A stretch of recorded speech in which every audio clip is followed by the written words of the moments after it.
Hello, I'm Joe Chumley with Chumley Structural Foundation Repair, and today I'm going to talk about how rot, weather exposure, and actually how your house faces the southwest in our northwest region affects how quickly things deteriorate. You look at the picture I drew, pretty simple. You have a standard gable house where you have water that would hit with a rainstorm, maybe even hit off the dormer and drop down. And then if you don't have eaves, it drops right down to the base of the house. Water starts hitting up.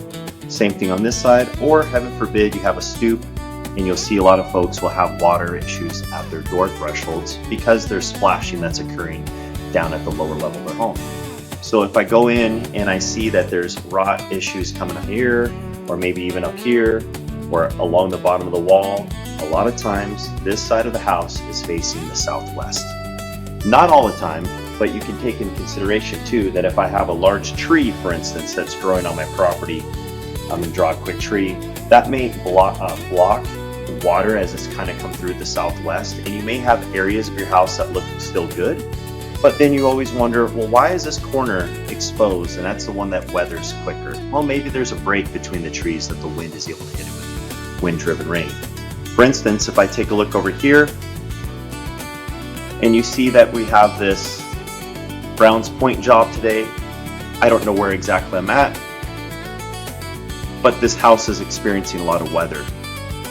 And if I zoom out, you can see in Western Washington, we have a lot of exposure to what they call that Pineapple Express as it rolls through. Wow, I even got some clouds there. Okay, I'll zoom in here a little bit. And so that stuff comes in and just starts hammering.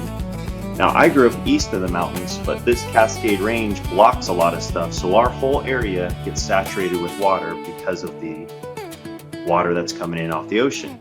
So if I zoom in here to Commencement Bay again, these homes specifically along the water, right, are not shielded by trees, and they're getting blasted with wind-driven rain.